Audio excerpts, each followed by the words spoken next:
NMLS number 65084, equal housing lender. Woo! As an adult, don't we all miss spring break? Nothing like taking a week off from all your responsibilities. Well, here's the next best thing for adults, a spring break from house payments. SaveWithConrad.com can help you get rid of all your credit card debt just like that. We're routinely helping our listeners save $5, $6, $7, even $800 a month. And you don't need perfect credit or money out of your pocket to do this, but check this out, no house payments for 2 months at SaveWithConrad.com.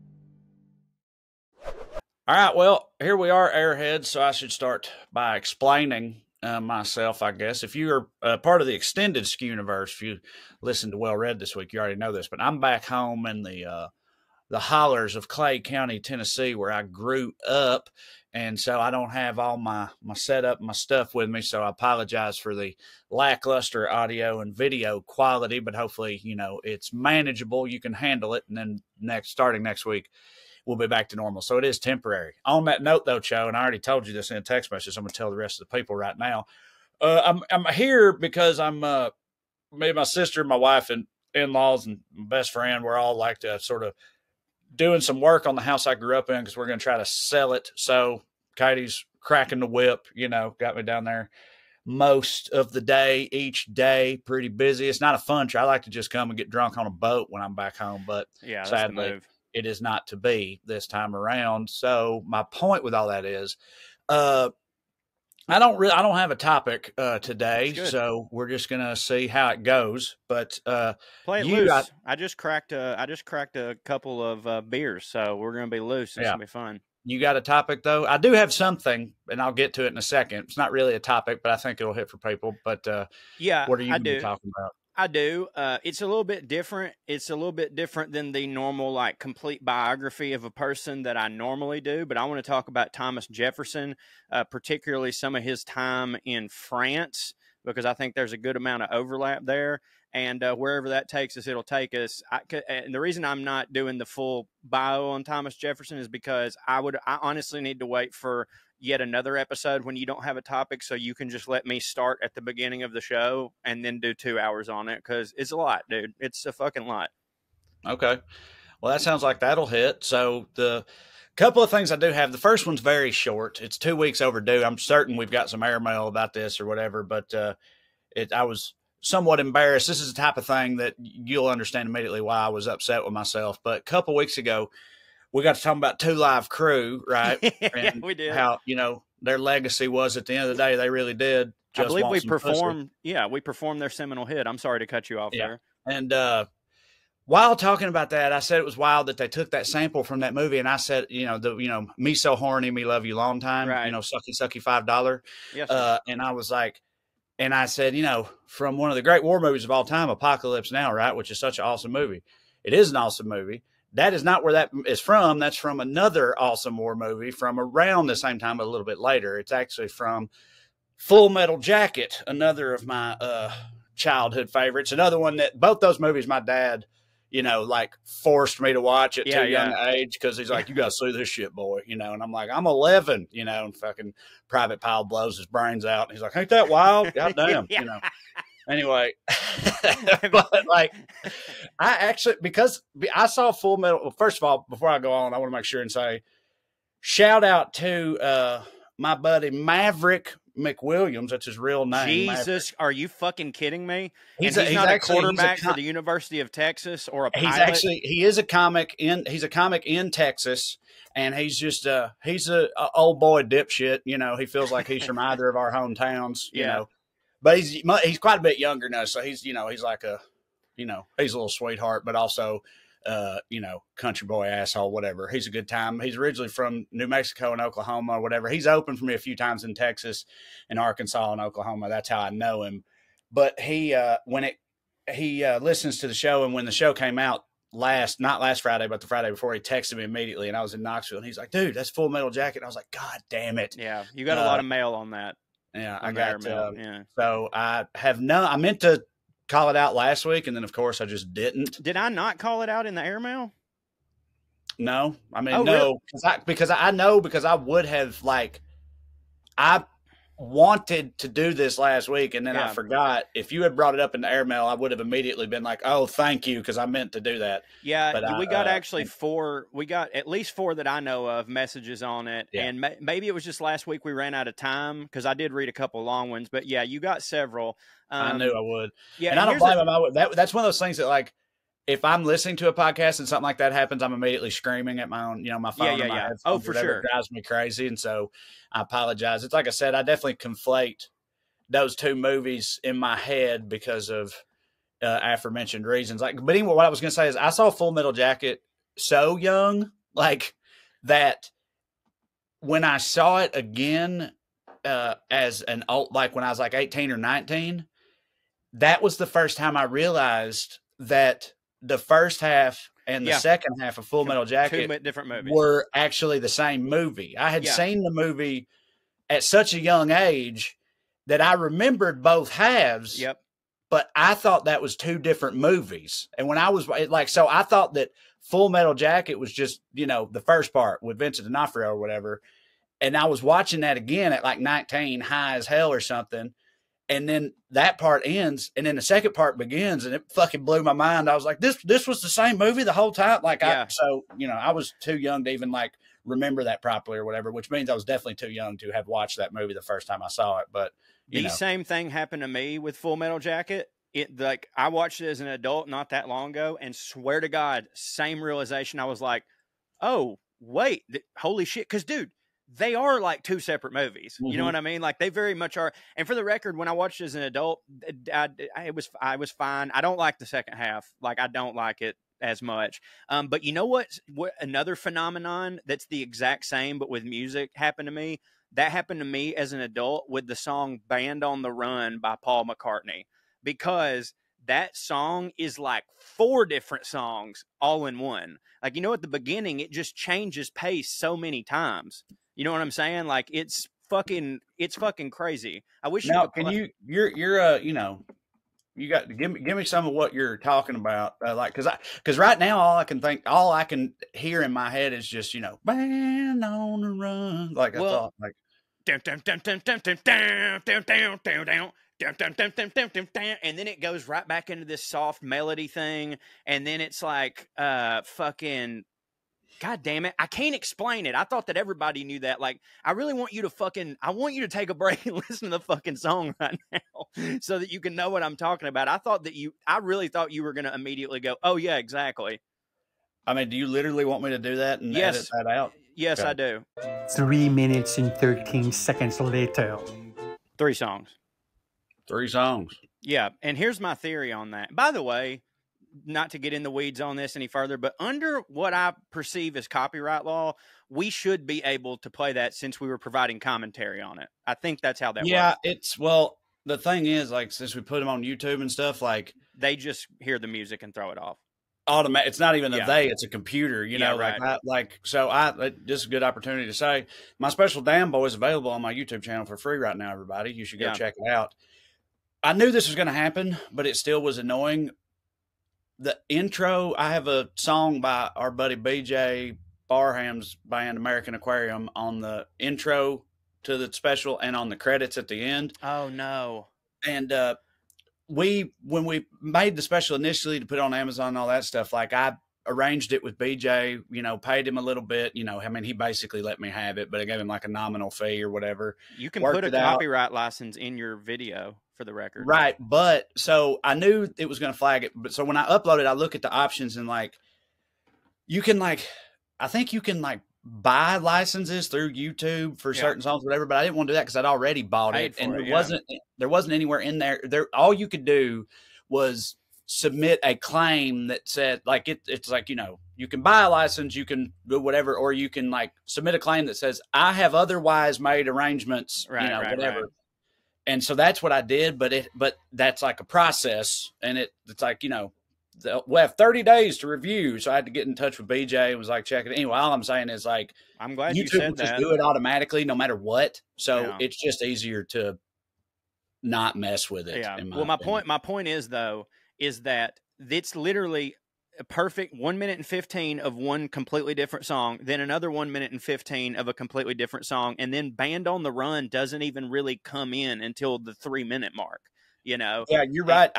Like you said, when you said Band on the Run, all I could think of was the Band on the Run part. Yeah. But my dad was a huge Beatlemaniac, Paul McCartney guy. So while listening to it again, I recognized both of the other two parts. Like I definitely knew them. I'd heard them before, but I don't know if I, would have known or put it together if those are the first two parts of Band on the Run. Yes. And my theory, I won't say what my theory has always been, but my theory in the past year since this revelation happened, and you know what, I think that you said this to while we were watching it, was you were like, did they not play the whole thing on the radio? It's very possible that nowadays they don't, because they have the whole like, hey, we got to get in everything under 3 minutes. There's plenty of songs that have had like a lot of Queen songs on the album, but the radio version is like 3.5 minutes long because they just cut out a bunch of stuff. This is a very different song, but I got reminded today listening to Prime Country, Sirius satellite radio station, which I turned the rental car on Prime Country and I'm just leaving it for this whole trip. Channel 58, baby. Just fits, Channel 58.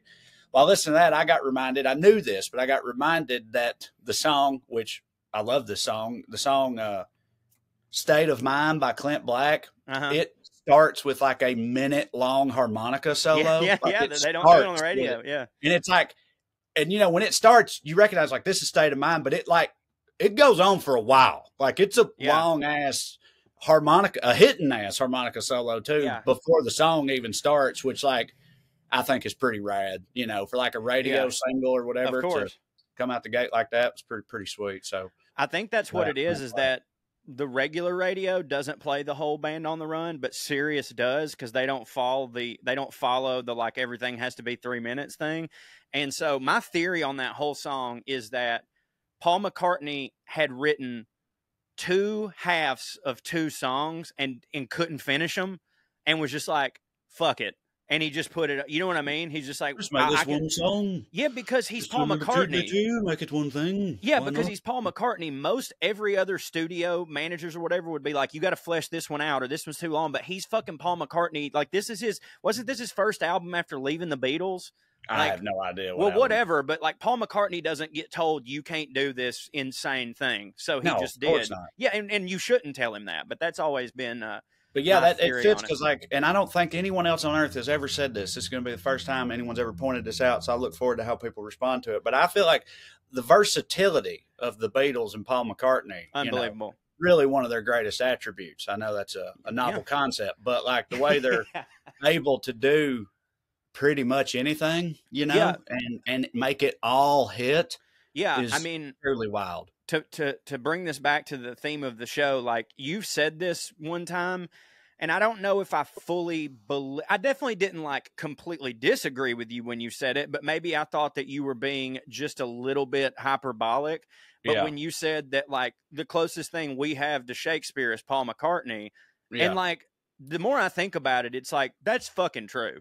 Like, or I would just say the Beatles overall. The Beatles, the Beatles McCartney overall, and also the Beatles, like the Beatles overall. And I think a lot of people maybe associate John Lennon more with the Beatles just because he's the one that got killed, and maybe he was the most popular for a while. But like, especially if we're talking about longevity, which of course John Lennon didn't have the chance to experience longevity because he was fucking murdered.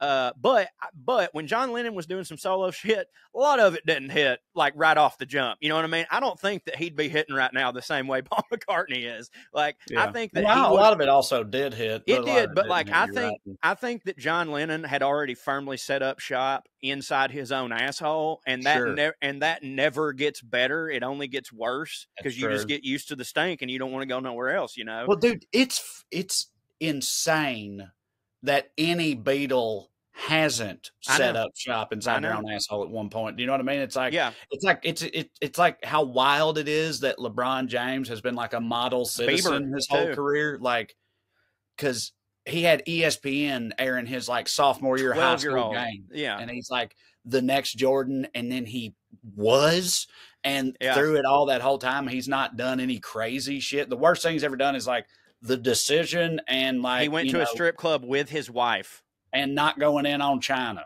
Right? Yeah, right, Like, right. Yeah. That's And pretty dude, much it, which is insane. We've said the same thing about Justin Bieber. It's like, dude, yeah, he's done some things that was like, quote unquote, a little shit. But like the fact that he's never committed felony assault or some shit. Like he's been famous since he was 8. And like the first person who told him that he hit was Usher. You know what I mean? Mm-hmm. He should have. So like, but yeah, I mean, I just think McCartney is I mean, yeah, it's impossible to be Shakespeare just because, like, to be Shakespeare, thousands of years or like several hundreds of years must pass and the lore must continue. But I think, and obviously, it will. I don't know this, but I think in 500 years, I think people will be listening to, talking about, and studying the Beatles the way I agree. I genuinely believe that. I mean, a couple of other notes on that topic. I saw Paul McCartney live 10 years ago, the year my dad died. And, you know, he was a huge Beatle maniac, whatever. So I cried multiple times, obviously. But so at that time, 10 years ago, he would have been, I don't know, 72, 70 something, like mid 70s, I think, at the time. He played 5 hours. Yeah. Dog. No Left break. no stone unturned, hit like a motherfucker the whole time. It was absolutely incredible. And the other thing I was going to say is, I obviously would have done this eventually, but before Bishop, when he was probably like 6 or something, I don't even know how. Like, I literally don't even know how this happened, but Bishop like found the Beatles on his own and and loved them. Like, said his favorite band was the Beatles, and he still loves the Beatles. Yeah. And like, I did not introduce him to the Beatles. Again, I would have, but he found them before I even could as like a 6-year-old. I don't know, on YouTube or something, which I thought was really wild to me because, again, you know, perhaps the spirit of my father guided him to the Beatles. I don't know, or that's wonderful. Just so ubiquitous. It's probably easier for that to happen now because of the internet. You know, like when we were kids, our dads did have to tell us about stuff because it wasn't just going to be an algorithm click away. You know what I mean? But now, like as much bad as it is that your kids could also very easily find something else that they're into that's horrible, but they also might accidentally just be like, Fleetwood Mac, what is this? You know what I mean? So I guarantee you after that, you remember that dude that was he took that video of him on a scooter drinking like a jug of, I bet you a lot of kids, cranberry juice. I bet you tons of kids found out about Fleetwood Mac that day. You know what I mean? And that's that's great. But with the Beatles, like, yeah, man, I mean, dude, we still worship Mozart and Beethoven and all these people. And like, and like their music actually wasn't them playing wasn't recorded. It was just their symphonies, right? Like have you talked about any of them? No, I haven't, but I have. That's a good subject. It is some of them, because I'm pretty sure Mozart shit. Well, I'd say I'm pretty sure there was a massively popular movie, which is actually a blind spot for me. I actually never saw Amadeus. I need to watch that. Have you seen Amadeus? No, I haven't, but there's my Beethoven book right there that the only reason I haven't talked about them is because they're another one like Jefferson that like, I'm like, I want to know fucking everything before I open my mouth. You know what I mean?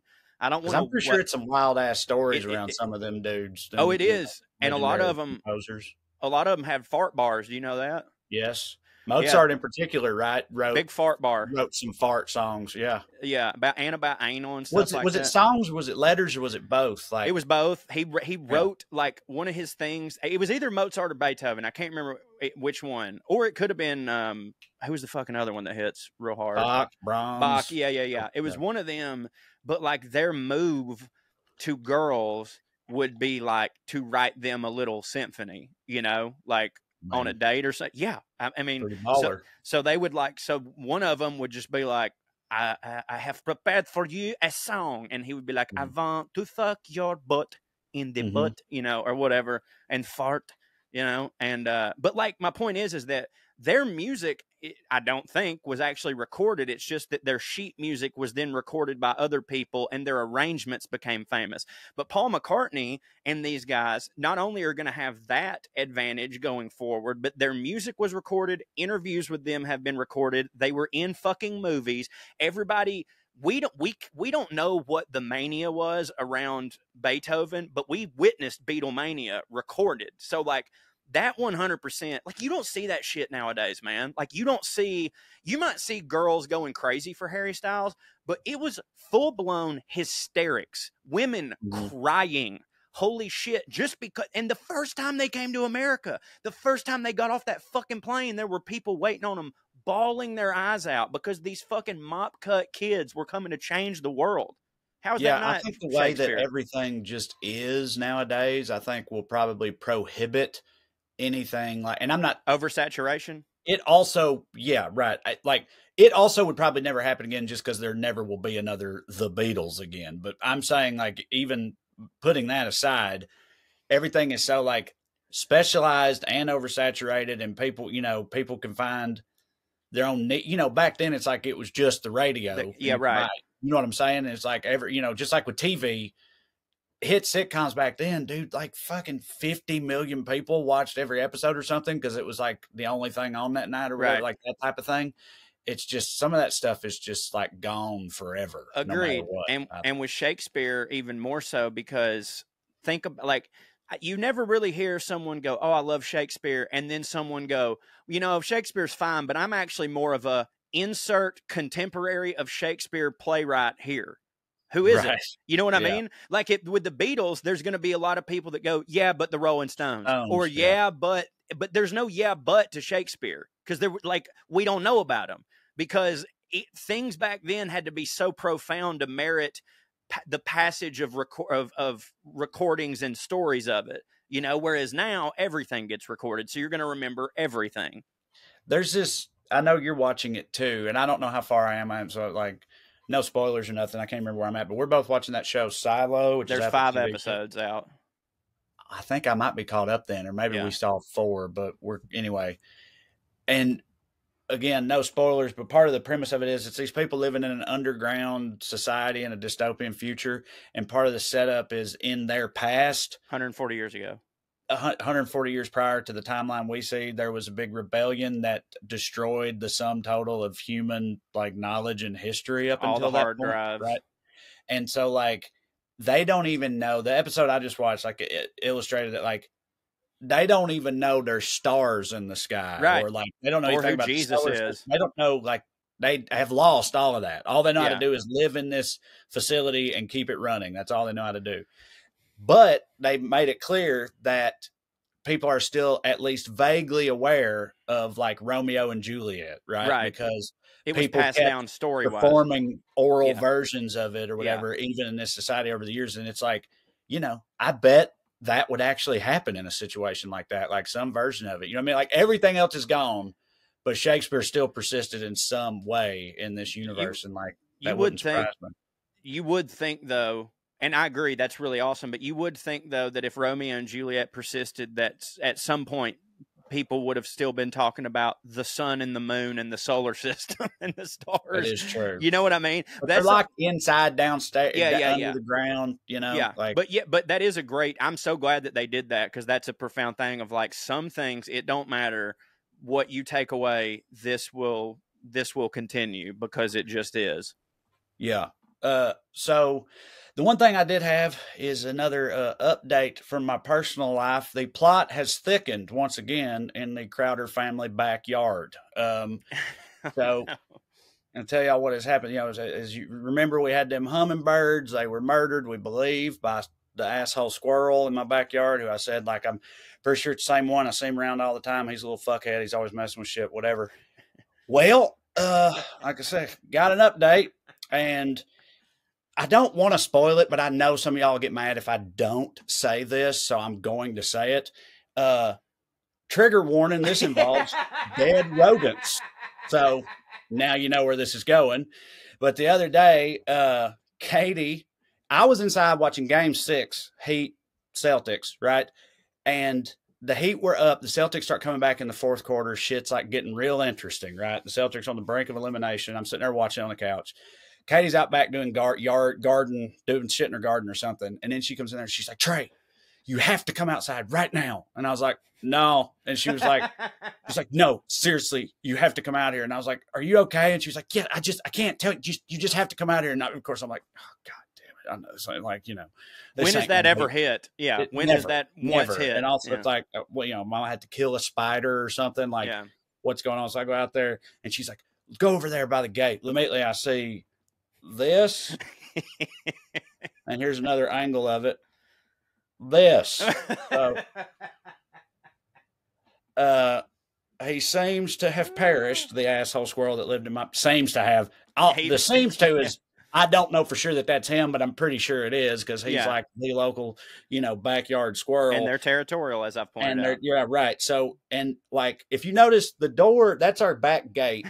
He has lodged himself in under it, and the door is like half open, right? So it's like, I sent to like the Salina boys or whatever, and Chris Key was like, so he got his ass stuck under an open door, like, what a dipshit, right? We're all roasting this dead squirrel or whatever. But I think what happened was the gate was closed, but not locked. Yeah. He runs up to get, and he can like barely fit under it. He goes to get under it. He gets halfway through, and his fat ass hits the top of the gate, and it starts to swing open. Yeah. And that gate, my yard over there is not level, so the gate gets stuck like this, and you have to lift it up to open it all the way. Well, he's a squirrel. He can't do that. I can't do it. Right. So when he pushes the gate halfway open, then it gets stuck. Now he's stuck, and he ultimately expired there in a real like cartoonish fashion. His pose that he's in was something else. But here's what I think is funny about it. Besides everything, I was about to say that was pretty funny. But here's what I think is funny about it is that, like, of course, no one's going to really care. But if this was like some kind of fantastical or cartoony, like HBO murder drama, or like a true crime drama or something, that'd be the Katie's finale. ass would be going down. Yeah. Because it'd be some Andy Dufresne shit because like she didn't do it. I mean, at least I believe she didn't do it. That's like the first thing she said. She was like, I swear I had nothing to do with this. I'm like, well, you doth protest too much, I feel, come. I didn't say you had anything to do with it. That's odd. You just come right out the gate with, I swear this wasn't me. Yeah. But like, if you think about it in terms of like, if again, if there was like the perfect crime, squirrel murder detective, right, who starts coming around poking around, he's like, what are we supposed to believe? That this guy, got stuck under an open door and couldn't, shimmy out of it or whatever. It's like, and then they start looking into Katie's situation, they sit Katie down and interrogate her.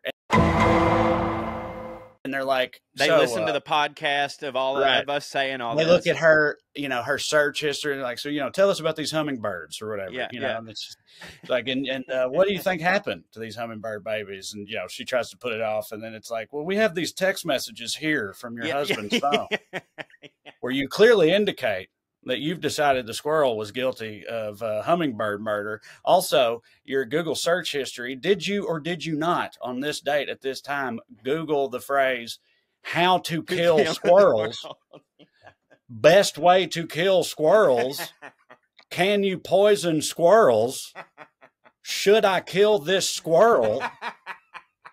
And she's just sitting there sweating bullets like, yes, I did, but it's not what it looks like. You know what I mean? How am I not supposed to believe that this wasn't an act of woodshed justice, ma'am? Right. Yeah, exactly.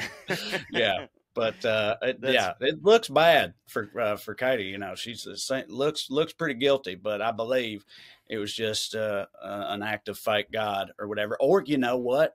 Karma. Hey, yeah, it's real. Hey, while we're on squirrels, I got a kind of a squirrel update too. I told you on the Well Read podcast that we have a mice problem because we have an old fucking house and there's holes in it and stuff. Well, we also now believe, because we've had a squirrel for the entirety of us living here that acts as a woodpecker on one of our outside doors. It gnaws at this door and is like trying to come in. And we've recently heard a bunch of bullshit upstairs. And now we think that there's actually a family of squirrels living right over here in my attic, because like mouses don't run real fast, I don't think, or at least that heavy. I have to ask, because this happened on the Well Read podcast too. Like, do you have some kind of something in your head with the word mice? Is mice a problem for you or something? Because you kept like, you kept not saying mice, and then you'd be like the mouse, the moose and mice. Like you have to force yourself to say it, and you just said mouses. I know what it is. Yesterday, it's because my inclination is just to say rat because I think rat is funnier. And then Drew corrected me. He's like, "No, was it a rat or a mouse? Because there's a big difference." And I was like, "Well, technically, I think they're mice." And so I keep wanting to say rat, and then I go, and yeah, I'm stupid. You know how I am with words. Like I know them. I know them. Right. I know words, but then my tongue get ahead of my brain, and I just go. But yes, I do think I have a problem. Sometimes with mice. some words, for whatever reason, are just they don't work for me. Your brain is just like, that ain't it, or whatever. Yeah. Like I had to sit here and think for a second, but the phrase "parting thoughts," right? Yeah, it's like I always say farting thoughts on accident. I'd be like thoughting parts, thoughting parts, like that type of shit. Like it's so hard for me to say parting thoughts because we'd have guests on our various podcasts, or whatever. And I typically at the end I ask them, "Do you have any parting thoughts?" I would fuck that phrase up every time. It don't hit for my brain for some reason. Happens to me constantly, and I also am going through. They say that there's a thing called, well, there's definitely mom brain, and that's like a chemical thing. But they say that there's like dad brain too. Like whenever you, like for a while after you have your first kid, like you're so singularly focused on one thing that like your brain just shuts off in all other areas. Like you're all you're thinking about is like, got to feed the baby, got to do this to the baby. And I've noticed that like I'm just having trouble with stuff that I know these things, and I'm like, I can't remember them, I can't fucking say anything. And I've also been having that thing recently where I think there's a German word for it, where you say a word that you've said your whole life, but all of a sudden it don't feel like a word. You know what I mean? Oh my God, that I know. Are you experiencing that phenomenon right now? No, there's an English phrase. Okay, say that again. A word you said your whole life, but now it seems weird all of a sudden. You say it and you're like, wait, that's a word? Well, actually, this is exactly the same thing, because this is when you like say a word a bunch or repeat a word a bunch, and it starts to seem like it's not a real word or it doesn't make sense. And that's called, I'm pretty sure, semantic satiation. Yeah. Well, it's that because immediately is different. Well, I think I am like thinking of it and then saying it a couple times in my head, and then I'm like, wait, what? Like the other day, it happened to me with futon. I was like, that ain't real. And I had to look it up. I was like, no, that is what that is. Like insert just certain like I don't know. They'll just be words that are like such obvious words now, but my brain's just like, that's not right. I can't say that shit. Anyways, the fucking squirrel. So we think we have this family of squirrels up here, and I'm explaining this to Amber earlier. I was like, baby, because we heard him. I go, baby, that ain't mice. Boom, nailed it. I was like, that ain't mice. That I think that like some of our like squirrels have gotten into our house. And Amber was like, why would a squirrel want to be in a house? and I was like, what? And she goes, that doesn't make any sense. Why would a squirrel want to be in a house? And that got me to thinking. I was like, well, babe, like, think about it from their perspective. They've only ever known outside, and they find this hole, and then they come in and they see all of this shit. Like, do you know how fucking wild that has to be for a squirrel? Like, don't you think to them that's like stepping into another dimension or a planet to like come in and like, of course, dude, it's got to be insane, especially when they figure out that a lot of that wild shit they see in there is stuff that hits to eat or whatever. That's what I'm saying. I was like, why wouldn't a squirrel want to be in a house? Matter of fact, what wouldn't make sense is if they left the house voluntarily. Why wouldn't they want to be in here forever? Now, granted, we ain't got nuts and stuff, but like, I was just thinking about how like the thought process of a squirrel walking into like a 3-bedroom house and just seeing stuff not from nature, because all it's ever seen its whole life are trees and grass. Because it's also like it's warmer or cooler depending on the season. Yeah, there's like a roof over their head and all that shit. I mean, I feel like if they get in there and they see your big ass stomping around, then not gonna happen. Like, oh fuck, this this ain't worth it or whatever. But initially, they'd want to check it out. Of course, yeah. So that's all I got on squirrels. But you talked about it, and you what? So you got both squirrels and mice in your house right now? Well, yeah, but what I'm saying is we thought the mice problem was way worse than it is, because I don't think that the thing that we thought we were hearing and at first we thought was mice, they got way louder, and I was like, I don't think that's mice. I think we have just a regular family of mice somewhere, but I also think concurrently there's a family of squirrels living here, and we had conflated the two in our mind to where it was just fucking loud, a loud, large family of mice, but I think that there's also squirrels. So we are renting my sister's cat for the weekend. I will be, free plug for me, I will be Friday night at the Carolina Theater in Raleigh, North Carolina, or Durham, with Leslie Jones. And then Saturday, I'll be at the Charleston Music Hall with Leslie Jones. And so Kirby is bringing over her cat Friday to just spend the weekend at our house and hopefully eliminate this problem. Is it a big cat? What kind of cat is it? He a big cat. Yeah. Dude, you remember that Instagram? You remember that Instagram video where it was that woman and she was like, a lot of you are overfeeding your cats, and she holds up a tiny cup of cat food and she goes, "This is how much a cat should be eating," and then it immediately cuts to this like really big fat cat sitting there, and he goes, "Not at this house, player. Not around here. Not around here." He's one of them. Like, he's getting big and he's feisty. Like, he'll fight. Well, I was about to say, if he's real fat, he might have trouble running them down. No. Well, he's not. He will be fat. He's a fairly new cat, but he's getting there. You know what I mean? He's one of those that's like real fat during the winter, but he's starting to shed it a little bit. You know, but like, no, he's a savage though. My point is, he be eating, and he will fuck these. I remember mice up. Smart Mark. Remember the extended Skew Universe told me a story about his dad and his sister. He said his sister had a real bad. I think they had rats actually, but it was like outside in their garage and or like shed or something. It wasn't like in the main house, but it was in there fucking shit up, tearing through dog food bags or whatever it was doing. And she mentioned it to her dad, and her dad was like, "All right, I'll take care of it." And he comes over the next day with this cage in the back of his truck, and he opens it up, and this fucking cat just goes, you know, and fucking gets out of there or whatever. And his sister was like, "Well, Dad, I don't, I'm not set up to like take care of a cat. I take care of a cat. I didn't know a cat was coming or whatever." And he's like, "Take care of it." He's like, "Listen, you don't understand. Like, this is a fucking cat. Yeah, right? It's true. This ain't no little house pussy. Okay. Like, this is a cat. All right. And it's, it's like, it's going to kill everything out here. And be it'll be fed. Yeah. It's always funny to me that Mark's dad, in the span of 24 hours, like went and wrangled a full-grown feral cat from somewhere, and like knew exactly, you know what I mean? He's like, "Yeah, I got it. Don't worry about it. I can have you a feral cat by 3:30." Right? And then he did. Yeah. Like, that's some pretty red ass shit. I do need to point out, if not just for me, but for my wife, who is very anxiety riddled about certain things like this, we are a very clean people. Like, our house is clean. This is just an issue of our house being old and having holes. Like, we don't even let dishes pile up we do the dishes every fucking day. We're clean. We're not nasty people. We just have a problem. Just had to get that out there. Yeah, I mean, dude, especially, I mean, you live in fucking rural North Georgia. Yeah. Like, you're going to have some critters about. And we used to have cats all the time outside of our house. Like, I don't think they were like feral cats. I think they were just people's cats that they just let do whatever they want.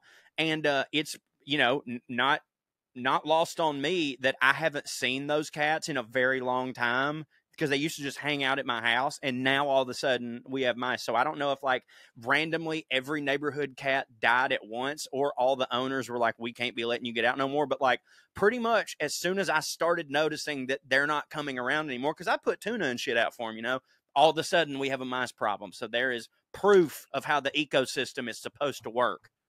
Oh yeah, I mean, no, that definitely checks out. Yeah, there's a neighborhood cat in Burbank, which has always been wild as hell to me. Yeah, that is crazy. He's got a collar. His name is Dennis. Surprised I don't snatch him. Well, when Katie first found him, she assumed Dennis. He had gotten out. It was. His name is Dennis. Dennis, yeah.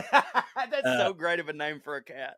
Yeah, Katie just assumed he had gotten out when she first saw him. And he's got a collar on with his name and a phone number. And she texted the phone number, and she was like, "Hey, your cat got out. I can tell you where he is or whatever." And they're like, "No, that's Dennis. He just runs around. He's all right. Leave him alone." And I just like, Burbank's like the suburbs, but still, dude, like, yeah, it's wild to me to just let a cat have free roam of a neighborhood like that. Like, living where you do, leaving a cat outside, sure, I get it. But. Yeah. Well, and also the area in which you live is like, look at my halo, I've adopted a pet central. So you would think that there would at least be one or two people that were like, I'm going to take this cat. If their owner isn't going to care enough about it, I'm taking this cat. You know what I mean? I tell you, I got to say, I ain't seen Dennis in a minute. It's a tough time to be, an animal in my neighborhood right now. By the way, apparently the whole world. I'm facing it too. Dropping flies. There's a shortage of outside cats. Yeah. And we need them. We do need them.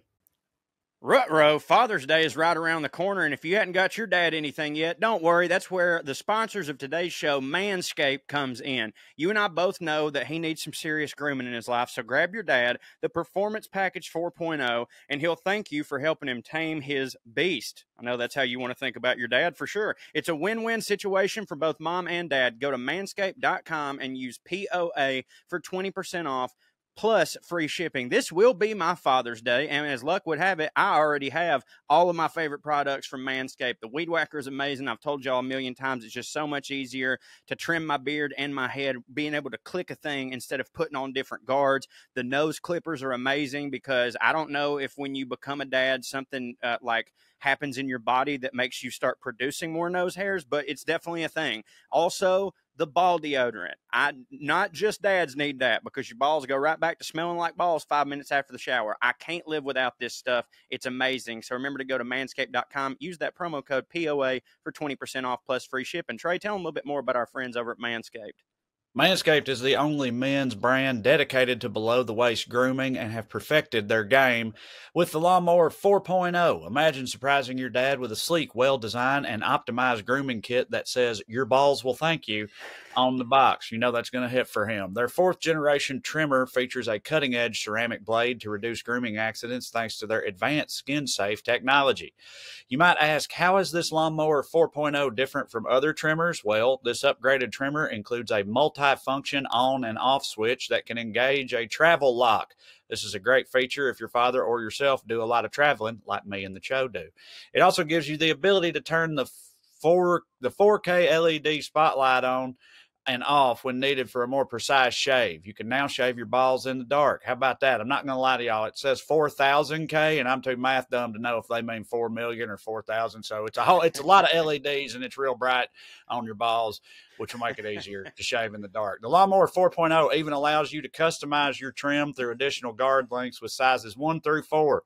You ever seen a nose bush sticking out of your dad's nose? I can speak from personal experience that only gets worse with age, like everything in the world. But the Weed Whacker 2.0 nose and ear hair trimmer is the best nose hair trimmer on the market and the perfect gift for your pops. I can attest to that as well. It's a miraculous little device. They also have other amazing products like cologne, crop mop ball wipes, crop reviver ball toner, and crop preserver ball deodorant. So get your dad a gift you know he will use. You get 20% off with free shipping at manscaped.com and use the code POA. That's 20% off with free shipping at manscaped.com when you use the code POA. Don't forget that you came from your dad's balls, so this year, show your original home some love with Manscaped. Do it. No more nicks and cuts on your dicks and butts. That's right. Yeah.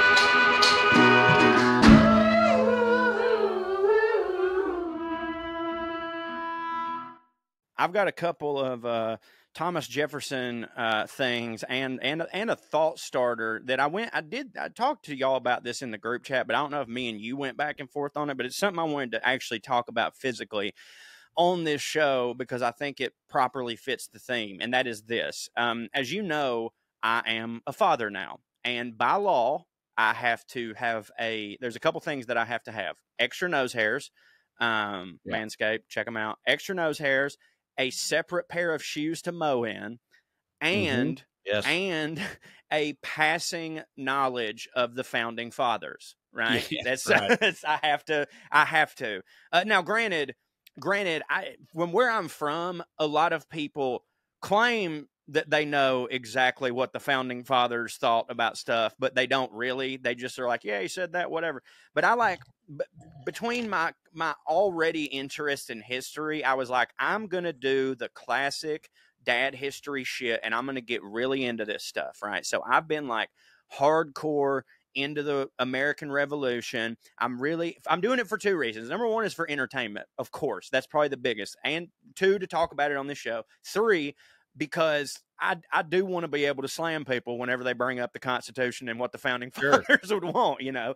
And because of that, I'm not just looking at the Constitution. I'm doing like deep dives on individual founding fathers. And the first thing that I found interesting, this is not what I want to talk about, but the first thing I found interesting is, and this should be just like duh, but there's a lot of people that say things like, this is not what the founding fathers would have wanted. And they never take into consideration that the founding fathers all had such different opinions on what should happen. You know what I mean? Mm-hmm. And a lot of them fucking hated each other. Like we always talk. I've seen Hamilton.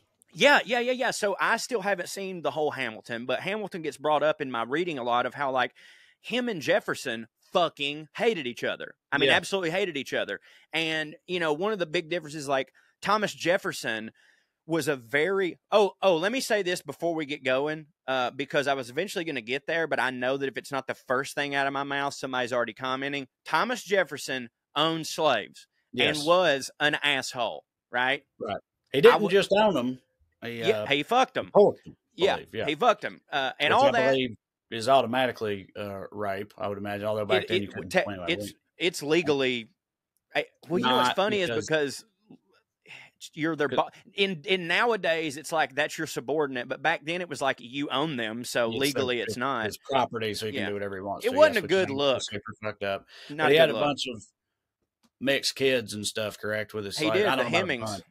No, he did have a bunch. He had like 6 or 7. And what's funny is that, or not funny, but like crazy, is that because Sally Hemings herself, which was his lover / slave / I mean, let's put it this way, concubine, because she, by the way, I don't know if you knew this, but she was Martha Jefferson, his wife. She was her, I think, half sister.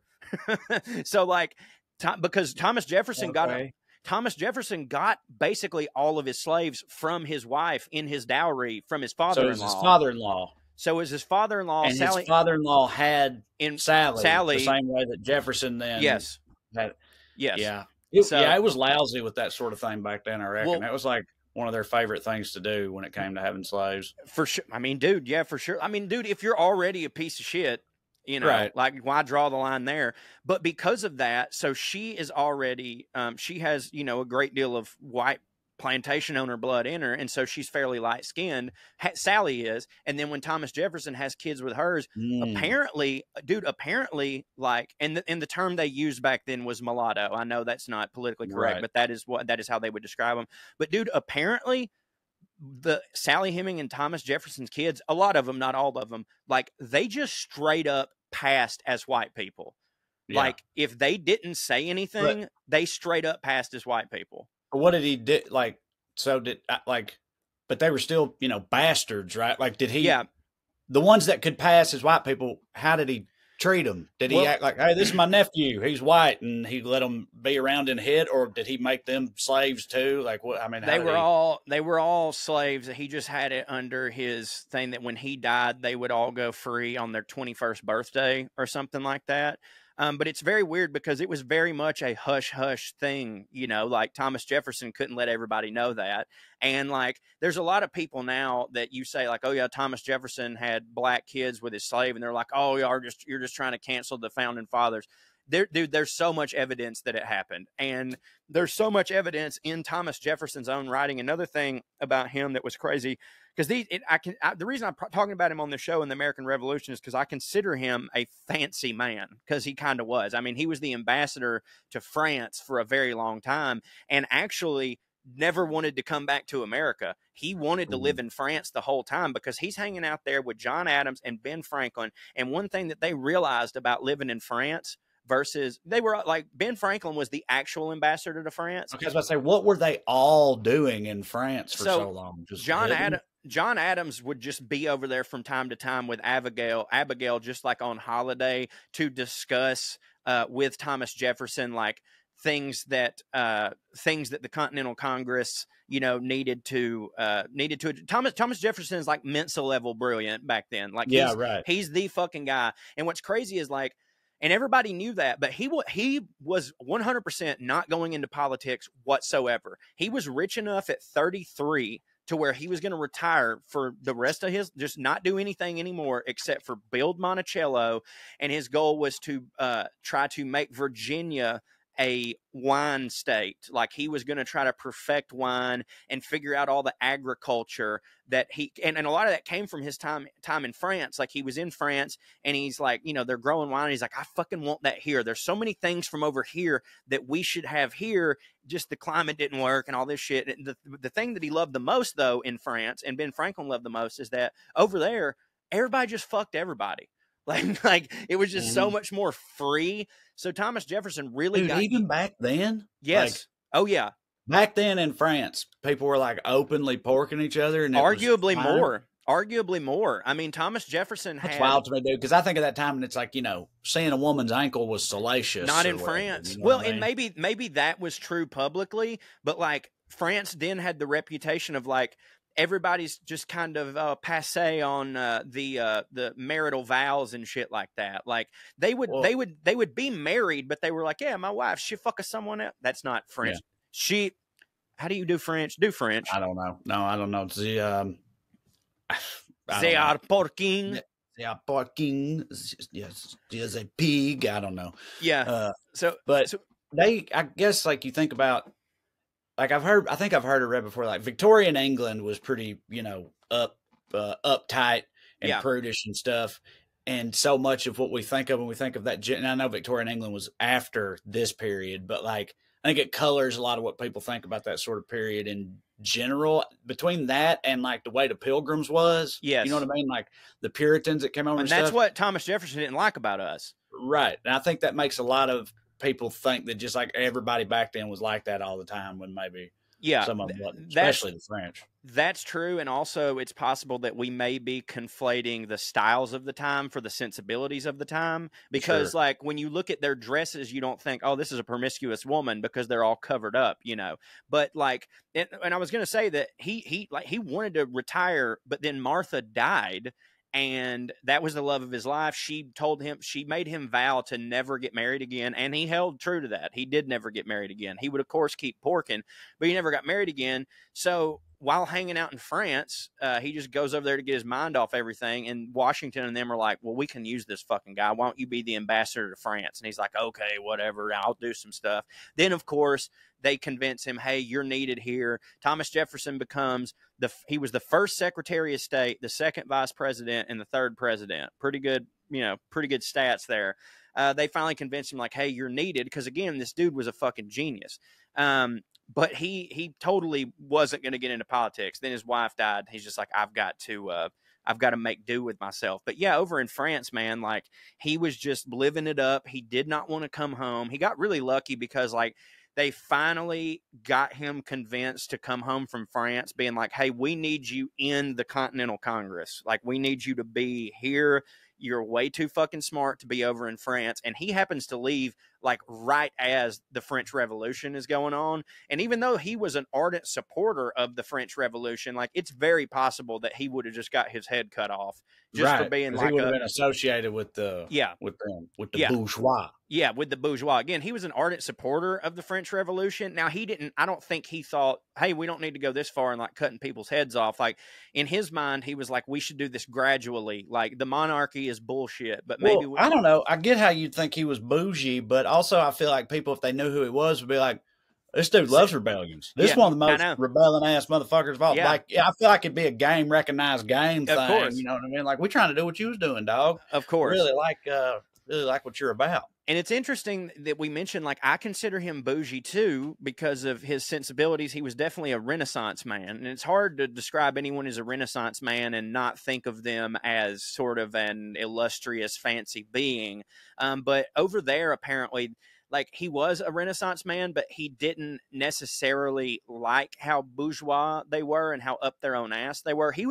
Thomas Jefferson was a very, albeit probably false like sort of like a Woody Allen way of being like, oh, I'm not good. I'm no good. My films are terrible. You know, like where it's bullshit. It's like you're just saying that so you don't. Yeah, somebody tells him something, the Declaration of Independence, man. He's like, oh, that? Yeah, Oh, he no. was like that. He was That like old that. thing. Like when he first Could have became been better. yeah, he did think that when he first becomes the ambassador to France, they're like, oh, we see that you're replacing Benjamin Franklin. And every time anyone would say that to him, he goes, no one can replace Benjamin Franklin. I am merely his successor. So that was sort of the tenor in which he carried himself, was like this sort of like humble, but at the same time, it's like, dude, you ain't got a lie to kick it, bro. You know, like you're one of the fucking dudes. Like this motherfucker literally wrote like 20 to 25 letters a day, like long form 5. And this by the way is why we know so much about these people, is because we get it from their words, because the upper class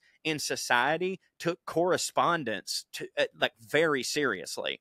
Like they wanted to communicate with people, and the only way to communicate with people was through the written word. And it's not like you're going to waste your time putting LOL on a piece of paper and fucking sending it. It's like, well, while I'm sitting down here to write, I may as well fucking tell you everything. But back to what I was saying about him sort of not respecting the bourgeois of France. He actually spent most of his time in France wearing a coonskin cap just to be like, fuck y'all. like, yeah, I write stuff and blah, blah, blah, but here's a coonskin cap, suck my dick. The thing that I even wanted to bring up that I think is a good thought starter for this show is that I'm concurrently reading about the revolution. I'm reading about Thomas Jefferson individually. I'm reading about the first conspiracy to kill George Washington in the revolution. But I'm also naturally, especially because I walk in a Civil War battlefield every day, I'm always reading at least a little bit about the Civil War. And this wild phenomenon came over me the other day while reading back-to-back books on the Civil War and the American Revolution. And it was this. And I kind of think I know why, but I can't completely make sense of it. The Civil War, when reading about the Civil War, it seems like you're reading about something that happened before the Revolution, in terms of they just seemed like older, dumber people. You know what I mean? Like we're supposed to, as a society, get more intellectual as we go. But when you're reading about the revolution, all of these people on the American and of course British side, it just sounds so, I'm not going to say modern, but it just seems like a group of people who had their shit way more together than us during the Civil War. And well, I mean, yeah, they did. I think that generally our shit was not all that together during the Civil War. Right. But I mean, I can't really comment on that because I have not read, I was taught all this shit in school. I have not of my own volition gone back and read up on these two wars over the years. So I take your word for it, but well, dude, I haven't experienced that myself. But also they were, I don't know about during the Civil War, I feel like less so when I think about people like John C. Calhoun and Abraham Lincoln and Ulysses S. Grant and, Robert E. Lee, the like primary figures in the Civil War and the American Revolution. A lot of them were like young as fuck. Right? Yes, they were very much like so. Very young dudes, a lot of the founding fathers, which is maybe also part of that dynamic you're talking about. Yeah, I mean, Jefferson died 50 years to the day after the Declaration of Independence was signed. And I believe, him and John Adams they both died on July 4th, 1826, right? And I think they were like 72 respectively. So like they were in their 20s, when all this shit's happening. And it's 22. They were 22 years old, right in the Declaration. Unless I knew they were young, but like, dude, and I know back then 22 was 45 or whatever, but I mean, still. Well, dude. I mean, as I said, like the Declaration of Independence had already been written, and I'm talking about him wanting to retire at 33 and only then coming back to become the Secretary of State. And that's crazy because, dude, like, the Whigs do a lot of the heavy lifting on why they look way older to us.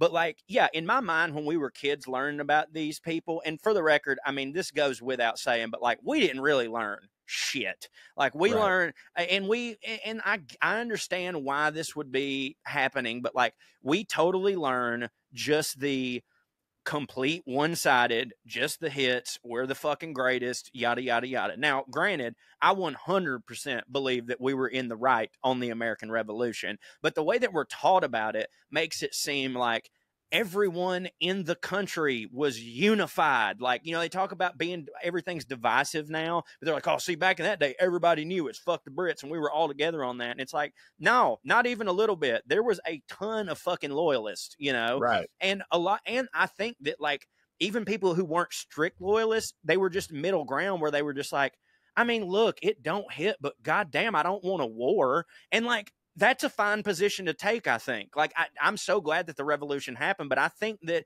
I can't decide. I think back then, with my sensibilities, I would have been like, you know, fuck this taxation without representation, all this stuff. We need to be governed ourselves. But at the same time, I could see somebody being like, I mean, we ain't got it that bad. Like, but we is England. You know what I mean? Like, that's who we be. I was going to say it's wild that so many of the like landed gentry types were down with the rebellion, but I guess like they were the ones that were like, losing a lot of. Yes. They were the ones that were getting fucked money wise as bad as they were and everything. And also those are the type of people to really take umbrage at not being in control or not having right. You know what I mean? Like they don't like being told, hey, shut the fuck up. Give me a bunch of your money. And do what I say. Those are the types of people to be like, fuck that shit. I'm gonna send all these people to die in my stead or whatever. Not that that's what, you know, all the founding fathers hit for me too. But I'm saying, and a lot of them fought, you know, like I guess like the people that tended to be loyalists were the ones just kind of like somewhere in the middle. Yeah, like, I got a kind of okay thing going on here. We don't need to rock the boat that much. I got 9 children. Yeah, you know. 9 surviving children. I'd rather they not all die in a war. Yeah. So, I mean, I don't think it was like a radical thought to have that was just like, let's not go to war. You know what I mean? I can remember my introduction to that concept was the seminal classic from Crazy Mel Gibson, the Patriot. Well, he was the star of it anyway. The Patriot, 98, 99, something like that. I believe it was actually 2000 or 2001. I think it was the same year as Gladiator by the seminal classic from Ridley Scott. Okay. I'm pretty sure that those movies came back. 99 or 2000, somewhere around there. But anyway, fucking loved that. It's the movie. best. That, dude, when I was, and I still think it kicks ass. It's one of the best movies ever. But when I was, you know, a teenager, whatever, at the time, I was like, this is literally one of the top 3 greatest films ever made in the history of cinema. Me too. Like, that's how much I loved it. And that was my introduction to the idea that there were people on the other side, because they had that neighbor dude played by Adam Baldwin, a noted lunatic, I believe, nowadays. But anyway, he was a loyalist. Yeah. And I remember thinking, and it's like, and he was presented a bad guy or whatever, but again, at like 13 or whatever, you see this dude, and you know, it's just immediately like, what a piece of shit this guy is. Like, he's on the British's side from here. Like, wow, how could you possibly be that much of a dick bag, you know, or whatever? But and also, while we're on the Patriot, real quick, keep going on the Patriot, please. Jason Isaacs, right? Who I think is great, so awesome. underrated, so underrated. He's very underrated, and I've loved him since the Patriot. He's so great in the Bourne movies. He was, you know, the villain in that movie, which I can't remember his name, but I can't. I meant Harry Potter. He's Lucius Malfoy, right? Yes, he is. Yes. Lucius Malfoy. Anyway, he plays the primary antagonist in the Patriot, and he's just so evil. I mean, kind of over the top evil as an adult. Yeah, no, he chews the scenery, boy, and he's awesome. He's so great in that movie. Well, I remember hearing for years, I just saw on the internet and stuff, so first of all, that colonel or whatever his rank was that he plays in that movie, that was a real guy, a real British soldier in the Revolution, right? And I remember hearing for years that his descendants, his like surviving family, you know, from nowadays, was real upset with his portrayal, because he is like cartoonishly evil in that movie. And they're like, listen, this ain't fair. That's not cool to do something like that. He was a real guy. This is bullshit. And I don't know if they tried to full on sue, but they made a whole stink about it. I remember hearing that, but I never looked any further into it, right? Until like 2 or 3 years ago, I rewatched the movie. I remembered that, and I went and actually looked up the real guy, and like, he was a pretty horrific piece of shit. Like, I don't, like, in my opinion, like I remember looking him up and being like, oh, I'm going to feel bad for this dude when I see how he was really an upstanding soldier, whatever else. And I'm reading through it, and I'm like, I don't know, this dude don't seem like he hits to me. Like, I don't know what the fuck. I don't really know where his family gets off. Like, I feel like they might've been a little bit, you know, over the top, but he kind of sucked. I was going to say that's like, oh, that's the same thing that happened in Titanic, but not actually, because you just said that he really was a piece. Do you know the story I'm talking about? Yes, I do. It was the guy that the guy that shoots himself and that apparently, and this is true, like he's, kicking kids off the lifeboats and shit or whatever. Apparently that dude not only didn't do none of that shit, like he heroically saved a lot of people. Dude, that's like, I fucking love just name him something and else. Everything. Right. But that is like, that's fucked up, man. That's so fucked up. Yeah. Imagine like dying an actual hero like that. And then for no reason at all, other than like just dramatic license. Yeah. You get portrayed as, the exact opposite, like a just absolutely, horrific asshole. Yeah. Like that's obviously he's dead. He's long dead. Yeah. But his family's not. I know. No, dude, that shit ain't cool. Like you ought not do stuff like that. Yeah, I'm sorry, but like even 200 years from now, if I'm dead and gone, not that I'll ever make this big of an imprint on life, but if somebody like makes a movie and I'm a character in it somehow, and they're portraying me as like this horrifically racist alt-right comedian from the South, I hope my family sues them motherfuckers into oblivion. You know what I mean? They're like, oh, well, it just made the story better. Well, then don't call him a real guy. Don't, just name him something different. What were we talking about? Well, I want to say real quick, because I want to look it up and remember where I was coming from, just so I don't get more corrections emails. First of all, the character's name was William Tavington, and I guess that wasn't a real guy, but he's based on a real guy with a different name. And that dude, I don't know. I don't have time to look into it. Anyway. Well, if they named him something different, that's fine, I think. Yeah, I agree with you. It makes me wonder how his family even... You know what it is? Is? It's fucking, they see someone being portrayed as a piece of shit, and they're like, they're talking about my papa. You know what I mean? Yeah. It's I don't know. Now I'm mad at myself because I remember looking this up and thinking that, but I can't find what I was talking about. Anyway, it don't matter. It's like if you post something that's like, I hate racists, and someone's like, hey, why you got to talk shit about me and my people? And it's like, I didn't say anything about you and your people. I just said I hate racists. If you hear the phrase, I hate racist, and it makes you think of you and your family, then maybe you're racist. Yeah. But anyways, as you were talking about back in the revolution, I mean, like, yeah, you look back now and you're like, just because someone wasn't completely full tilt on board, let's go kill British people, it doesn't mean that they were a bad person at all. And frankly, I don't even know that just being a loyal, because a lot of those people, I wouldn't necessarily call them loyalists. Like, loyalist to me is like, we hate the revolution and what you're doing. Fuck you. We're Britain. But being someone that's like, I hear you, but can we not have everyone die? Like, we got a good thing going. That's a little bit different. But like, yeah, I don't know. Like it's just kind of weird looking back on it and going like, yeah, but at the same time, it's like to them, they're like, okay, guys, but we're not our own country. We're England. You know what I mean? We're a colony of England. That's always been how it is, because like, it's what we did in the American Revolution is not all that different than what South Carolina did when they seceded from the fucking Union. You know what I mean? No, right. It's not. Well, we were a continent away. Yeah. The reasons why. Rationale. Yes, dude. Yes. Was pretty different. That goes without saying. That goes without saying. Like the main thing. That is the main thing. That goes without saying. But what I'm saying is like that was us seceding from our country. You know what I'm saying? But yeah, dude. Yeah, but we hit though. You know what I mean? We do hit, yeah, and that's what by the victors and all that. Exactly, we pulled it off. So 100%, dude. England. Yeah, I mean, it's just like why we look at Stalin's war crimes, but not at Churchill's. You know what I mean? Like, I don't know what you're gonna do, scoreboard. Like, and it's the same thing with us. Like, we don't look at a lot. Like, every fucking president that has been in war has committed atrocities and war crimes. It's just that you go, well, who was the most right in the war? Well, if that was us, then our war crimes don't fucking matter. But yeah, these dudes were like super young. But a lot of really what I wanted to get at with Jefferson was like how, like, he sucked, he owned slaves. However, he did something that it did not make up for it, but it definitely don't hurt. Thomas Jefferson was super into French cuisine when he was over there. They used more butter. They had more breads. They had more pastas, right? Mm-hmm. Thomas Jefferson Well, Yeah. his slave, but because he made his slave do it, is solely responsible for us having macaroni and cheese.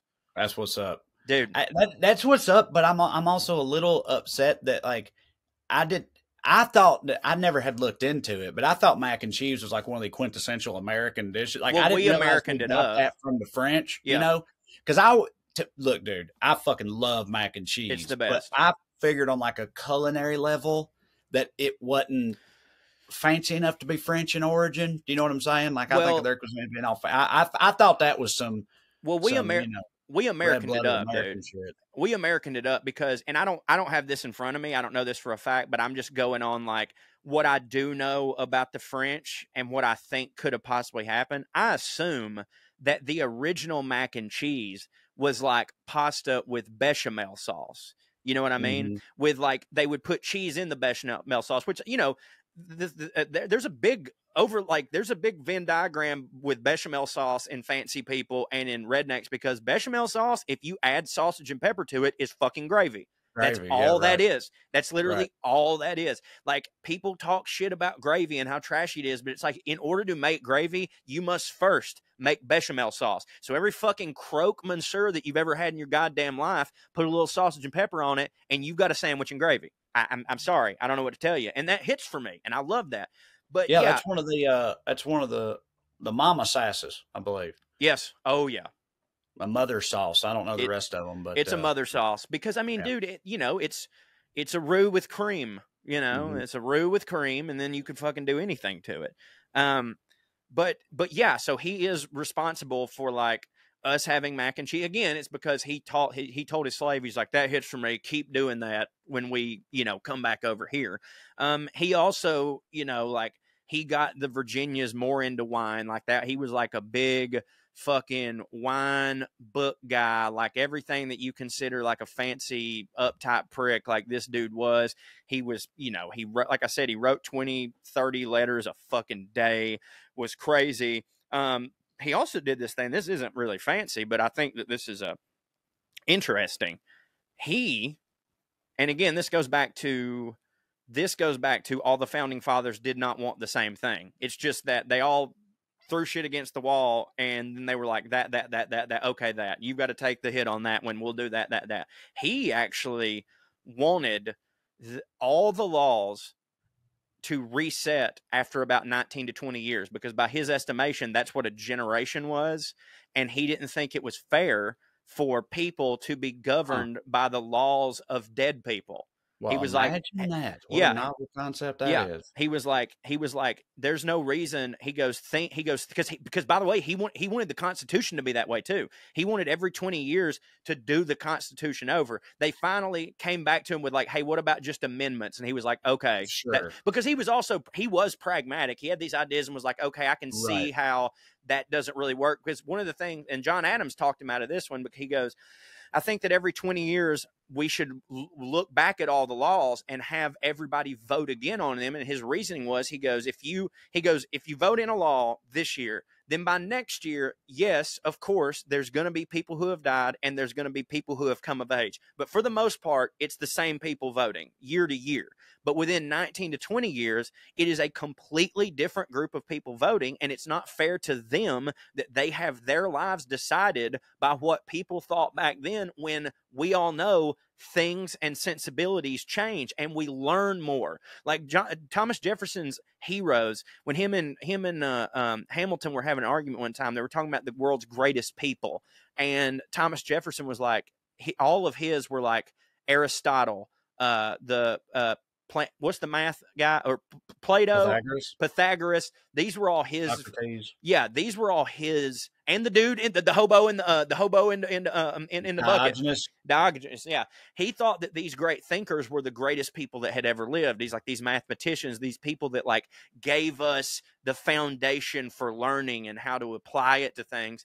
And fucking Alexander Hamilton was like, no, the greatest person ever was Julius Caesar, because he fucking conquered everything, and that's what we need to do. Like, if Alexander Hamilton, and I'm sure that they talk about this in the play, but if he had his way, like, America would have never quit conquering places, which I mean, we kind of do, but like we don't conquer anybody. We save them from democracy, you know? But that was his thing. So like, if you go back and look at the two, like Jefferson, it's hard to call someone a liberal leftist when they own slaves, but he was about as much a one as there could be.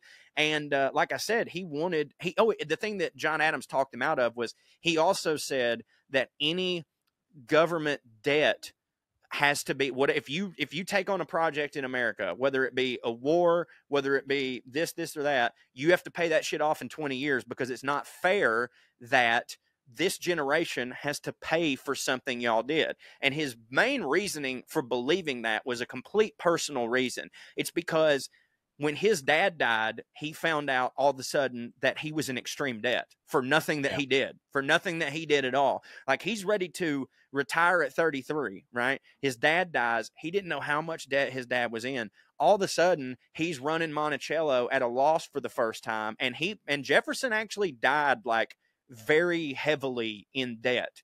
And it just always pissed him off, because like, he didn't do any of that shit, you know, on like, it wasn't his money. So like, he was all about that. He was all about like changing that shit up. We should change the laws. And like, frankly, you know, like you said, the whole Constitution, I don't know, but like, his brain's in the right place, because he was just like, look, we don't know in 20 years if what we said now is going to apply.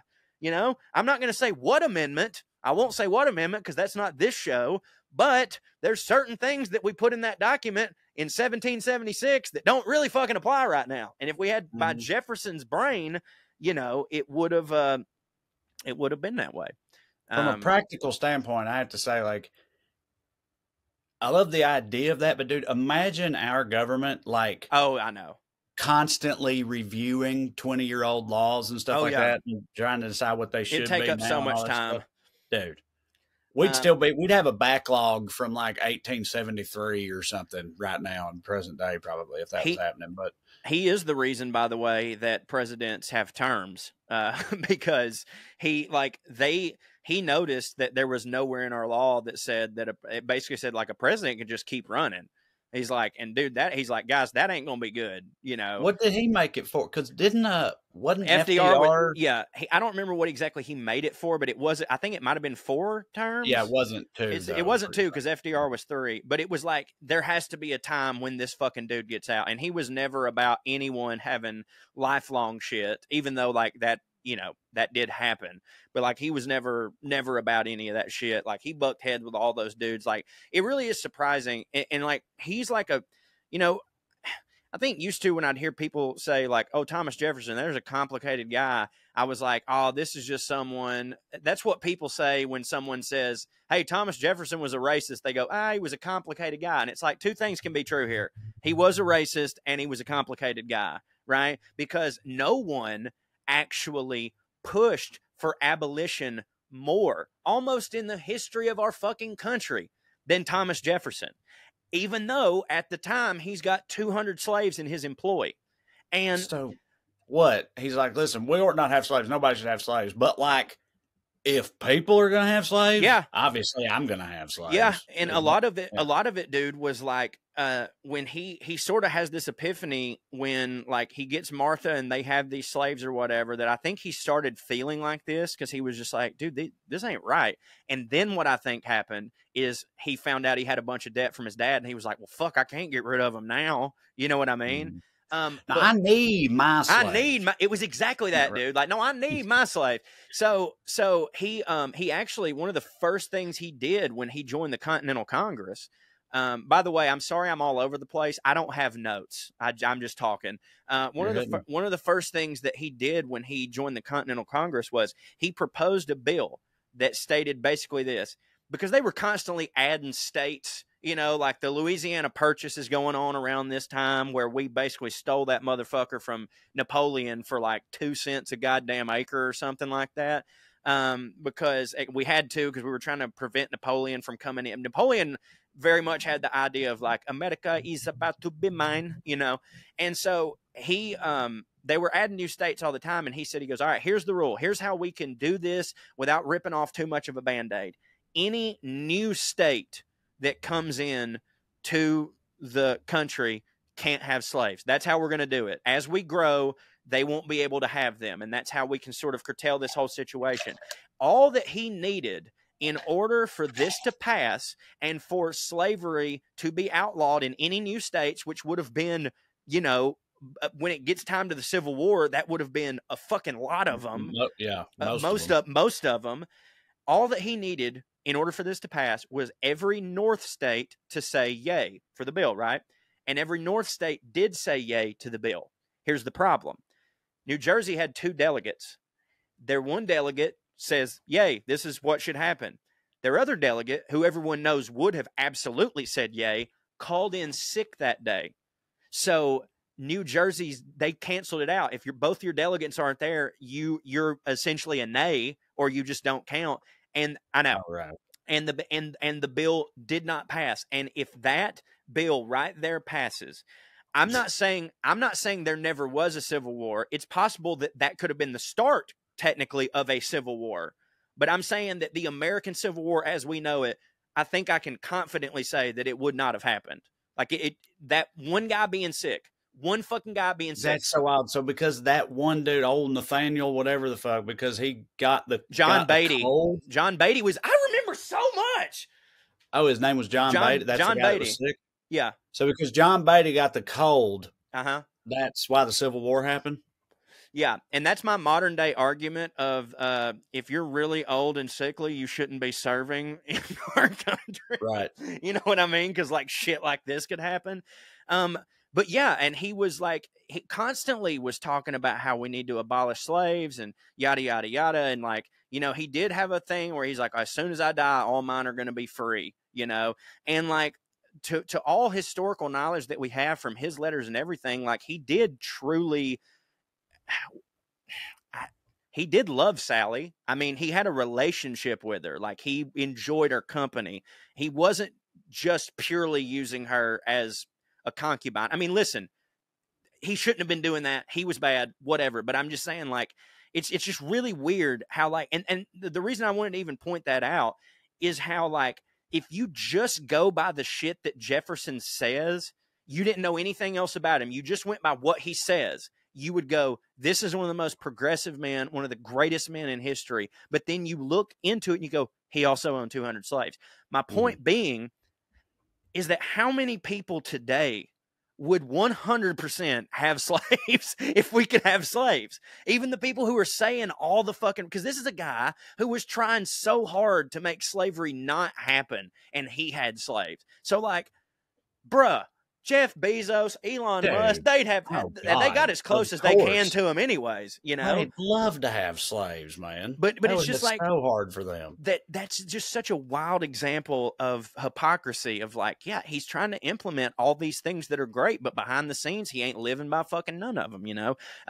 I want to talk more about Jefferson later. I've said enough today, but I do want to leave before we get to the airmail with this one, because it sort of calls back to what we were talking about earlier. And I almost said it then, but I wanted to save it. And this is just a little anecdote, but when he was over in France, he would travel to, he really wanted to be a well-traveled man. His father like beat it into him that like, you know, back then it's crazy. Like, the rich and the powerful were also expected to be really smart, mature, and good leaders and stuff. Whereas now really rich people just do whatever the fuck they want and they don't have to do none of that shit. But like, they would basically be like, your burden as a man of this wealth is to do good, is to know a lot of things, is to be worthy of your title. Like that was the gentry's whole thing. Again, then they would go beat a black person, but that was how it was back then. So he was very interested in knowledge. So while he's over in France, he takes a tour of like England. And there's a passage in the book that I'm reading, by the way, I'll cite my source here for most all of this is a book called Understanding Jefferson. It is great. When I first started it, I thought, this might be one of those books that like is just going to kind of hand wave the slavery thing, but they don't at all. Like there's 3-4 whole chapters on it. So when he went over to England, he goes to Stratford upon Avon, and it talks about how even then he had to stand in line to see Shakespeare's house as it was already a tourist attraction. And like, duh, because Shakespeare was from the 1600s, you know, but like it's fun. It's so crazy to think about how much older Shakespeare is than all of this shit. Because like even to those people, they were like, that guy Shakespeare from a fucking long time ago. We got to see his house. Yeah. Right. So that's a little bit on Thomas Jefferson in France. Would you like to get to a little bit of airmail, Trey?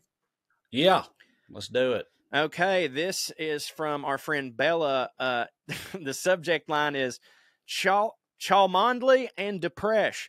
Hey, Corey, in case no one got back to you on it, my friend put this out, and he says that Chalmondley is pronounced Chumley. That was from Operation Mincemeat. Also, if the Depresh is creeping up, if you like Hitchhiker's Guide to the Galaxy sort of humor, I'd recommend Terry Pratchett's Reaper Man. I know a comedy about the Grim Reaper thinking about quitting doesn't sound funny, but it really is. Oh, have you ever heard of that? Reaper Man? I've had Terry Pratchett recommended to me a lot. It's one of those things where it's almost like I just don't even know where to start. He's got a massive bibliography or whatever. But everybody raves about him. It's supposed to be his shit's supposed to be funny. I knew that I've heard the name. I knew he had a version of death that was like, well, I don't know. You remember how I talked about like having the realization like death was kind of cool, really, like the Grim Reaper's kind of cool, you know, but why a skull and all that shit that we talked about on the Well Read podcast. After saying that, I remember finding out that Pratchett had a version of death as a character that was like, you know, not what you typically see, but that's all I know about it. He's supposed to hit. So I've definitely heard that name before, Terry Pratchett. He's a Brit, right? I don't even know that. It sounds like it. I just think that because the dude that wrote Hitchhiker's Guide to the Galaxy definitely was. Yes. And I had just Douglas Adams. Douglas Adams. For context, everybody, I don't think I talked about it on this show, but I had just like offhand mentioned on another podcast that I was sort of getting depressed and I needed a recommendation for like a book that sole purpose was to make me happy. And someone recommended Hitchhiker's Guide to the Galaxy, and whoever you were, you nailed it, because I'm really, really, really enjoying it. You read it, right? Oh, I fucking love The Hitchhiker's Guide to the Galaxy. Terry Pratchett is or was an English author, and I said he's got such a big, a large oeuvre or whatever. Yeah. So I knew his best known thing is the series of books called Discworld, the Discworld series. Yeah. 41 novels in the Discworld series. First one came out in 1983. After that, he wrote an average of 2 books a year. That's crazy, man. That's insane. I was just reading about Stephen King and his prolificity. Is that a word? Prolificity? How prolific he is? His prolificity? I don't know. Maybe. Well, you know what I mean, though, right? I know exactly what you mean, I was to say his prolificity, you would immediately know what I mean. I think that's all the word is. I think that's all the word is. If I say something and you know what I mean, that's a word. You know what I mean? Are you typing it in? Yeah. Prolificity? Prolificacy? Yeah, I was like, is it prolificness? It's probably that. Yeah. Prolificity. Add it to your dictionaries, folks. It's a new word. Prolificity? Yeah, but Stephen King's thing is that he breaks it down in simple terms. He's like, I just write 6 pages a day every day, and that means I can get like 3 books done in 6 months or some shit like that. It's like if you just write 6 pages a day, so dude, people like, and listen, me and you have only written 2 books, and it's not like we can consider ourselves fucking authors. We technically are, like, by definition, yes, we're authors, but like, you get what I'm saying. Also, we don't make it up. It's not. To me, fiction's way different. It's harder. Nonfiction, and to me, that's just like the light worlds apart. Yeah, I go back and forth on like whether fiction or nonfiction is harder, because it's like, in nonfiction, you have to be completely right, otherwise you'll get cussed out. But in fiction, you can just fucking say whatever you want. But like, you also have to follow your own rules. Nonfiction, though, there's a different. Yes, like heavily researched nonfiction, historical like that Jefferson nonfiction book you're reading. Yeah.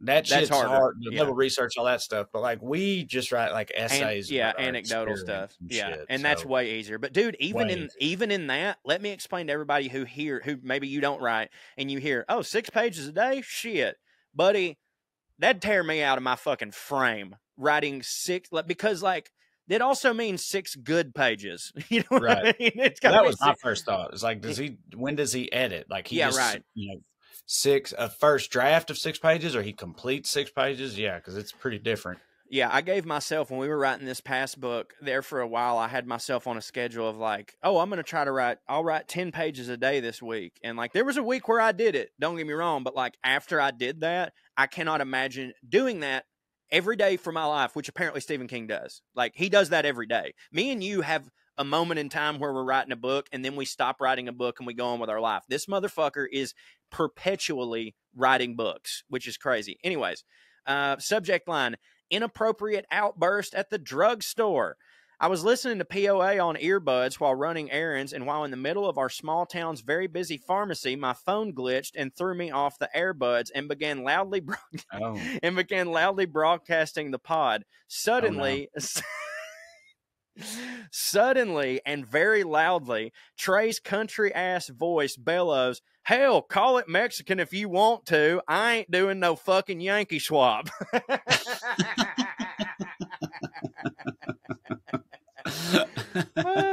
Perfect example of saying a thing and our accent making it sound way worse than intended. That's hilarious. That is fucking great. Sorry, I got one more here, but I got oh yeah, here we go. Subject line, Sentinelese ain't nothing to fuck with. Right. Hello, thanks to David Anthony and Gareth Reynolds for introducing me to your existence. Oh, thank you, Tyler. Thank you, the folks over at Dollop. I really appreciate that. Been being told that was one of their most popular episodes, but you know, what are you going to do? You touched on the Sentinelese people on episode 40.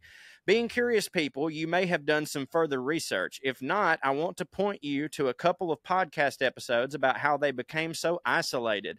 Robert Evans of Behind the Bastards did a pretty thorough history of how Europeans fucked over neighboring island inhabitants. I don't blame them for wanting to keep to themselves. I wish I could chuck a spear at some of the people soliciting goods and services to my vinyl-clad domicile. Attached is a screenshot I made because I'm too inept to send a link. Thanks for the deep thoughts interspersed with immature laughs. That seems to hit for me. I love that they've already picked up on the hit parlance, even though you know what I mean? And all it was, it's screenshots of the podcast that we can there listen to. Thank you, Tyler. That is awesome. That makes me so happy to hear that, you know, somebody has just now found us. You know, that's neat. Speaking of which, before we leave, that's the airmail. And remember, you can email us at puttingonairs@gmail.com. We're missing limericks. Why did y'all give up? God damn it. We need content that comes from you so we don't have to do anything. What do you not get about this? All right. But I did want to point out that people don't know this because this is inside baseball, but I find it funny. We just signed a deal with Cumulus Media, and one of the perks of that deal was that they were going to do radio advertisements for the show. And I didn't know when that started, but I do know that it has started because over the past 3 days, I've gotten 3 separate messages from people in different parts of the world going, holy shit, I heard Putting on Airs on the radio station today. And I wanted to point out, and you know, I don't know if it's happening on other radio stations, but every single one of these people, it was while they were listening to a country radio station. Yeah. And I get why in Cumulus's mind, they're like, these guys are Southern, we're going to put them on country radio station. And that hits for me because I know that a lot of our fans do like country, but I am like really excited for the people who are listening to country music, don't know shit about us, and are like, I'm going to give that show a shot. And then I'm really excited to start hearing some of those people contribute to the airmail. I will say, I mean, you know, on this show, we don't delve into politics or anything as a general rule. This show, some of those people, this show could very well still hit for. If they then look into the rest of the Skewniverse, you know, they're going to be pretty taken aback. But yeah. But yes, if they're they're going to think we're queer. If they're more like conservative Christian types or whatever, we get pretty, you know, wild in that regard, talking about kissing Satan's butthole and stuff. So yeah, there'd be some things they might take issue with. Yeah, I was literally just thinking they were going to hear us talking about baking bread and be like, God damn, they're a discredit to the race, you know, but well, either way, so that's the airmail. Remember, puttingonairs@gmail.com. We appreciate y'all sending those. Sincerely, though, keep sending the limericks. Thank y'all for liking, downloading, subscribing, telling your friends. Our numbers are growing every week. The Big PP it's BPP. The BPP informs me, and that makes us very happy. We would love to continue to grow the show. So as always, I think the best way to do that is for all of y'all to pick one person this week that doesn't listen to the show, but you think might like it, and tell them about it. Hell, send them a text with one of the episodes in a link. Force them. Absolutely force them to listen to it. And we've had a great time. And Trey, any thoughts? No, just check out my special on my YouTube channel and keep coming back and stay fancy, motherfuckers. That's right. I also go to parttimefunnyman.com and get my bonus stuff. Stay fancy, motherfuckers. Skew. Here's Lydia Lovelace. 1, 2, 3, 4, 1, 2, 3, 4. Royalty and rednecks are alike. They both like cutting and picking fights. Biscuits and baked beans where they don't belong. Sit on down with Corey and Trey and learn some fancy shit today. We'll laugh a little even when they're wrong. They'll take you to a magical place where if you call someone a cunt, nobody cares. They keep it debonair at putting on airs, putting on airs, putting on